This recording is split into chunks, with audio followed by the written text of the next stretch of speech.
और लगभग मैं 75 दिन बाद तो मैंने ये गांव खेत खलियान देखे हैं, क्योंकि जेल में बादल के सिवा तो कुछ दिखता ही नहीं। और मैं किस चीज के लिए जेल गया था उसका भी मैं थोड़ा सा नॉलेज में लाना चाहता हूँ।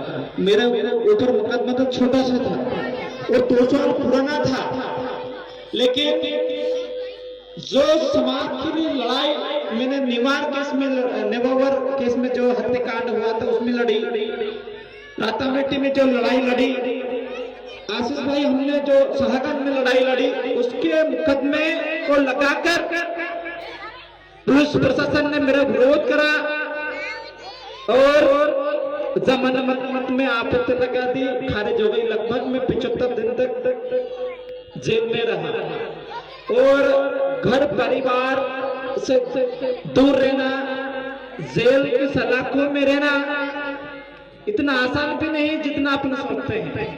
मैं कई घंटों रोता भी था कि बच्चे की याद, माँ की याद, बहन की याद और घर परिवार की याद।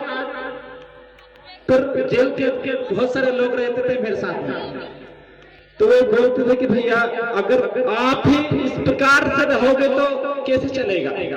आप लाखों लोगों की उम्मीद हो।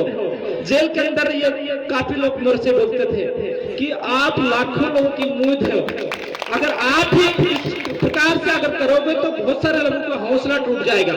वो मुझे जेल से हौसला देते थे और मैं भी फिर थोड़ा सा हिम्मत में आ जाती थी कि ठीक है, कोई गलत काम करके तो जेल में आए नहीं,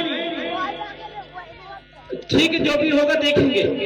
लेकिन जिन लोगों ने मुझे फंसाया उन प्रशासन को कहना चाहता हूं कि जेल की सलाखों में इतना दम नहीं कि रामदेव टुकड़िया घोंसले से तोड़ दे। हम समाज के लिए आखिरी सांस तक लड़ने के लिए तैयार हैं और आगे भी लड़ेंगे और आगे भी लड़े हैं। जो कुछ लोगों का ऐसा लगता है कि झूठा मुकदमा कर दिया तो रामदेव घर में घुस के बैठ जाएगा, जेल में डलवा दिया तो घर में घुस के बैठ जाएगा। पर ये गलतफहमी दिमाग से निकाल दो। मैं समाज के लिए आखिरी सांस तक लड़ने के लिए तैयार हूं। अगर फांसी के फंदे पे झूलना पड़े तो उसके भी लिए तैयार हूं, लेकिन समाज के ऊपर अन्याय बर्दाश्त नहीं होगा। तुम कितने बार जेल में डालो, अभी तक लगभग 11 बार से 12 बार जेल में डाल चुके हैं ये लोग। शायद इतनी तो उम्र नहीं मेरी, 24-25 साल उम्र, 47 मुकदमे लगाए, 47 मुकदमे कम नहीं होते। लेकिन मैं फिर भी कहना चाहता हूं कि 47 नहीं 100 लगा दो, लेकिन समाज की लड़ाई बंद नहीं होगी, इस बात को ध्यान रखना। मैं 2 महीने तक जेल में रहा और मैं चाहता हूं कि जो मेन हीरो है मेरे जमानत करवाने में, जो लोग जो 2 ऐसे सिपाही हैं, वो कहते हैं कि राजा ऐसे नहीं बनता।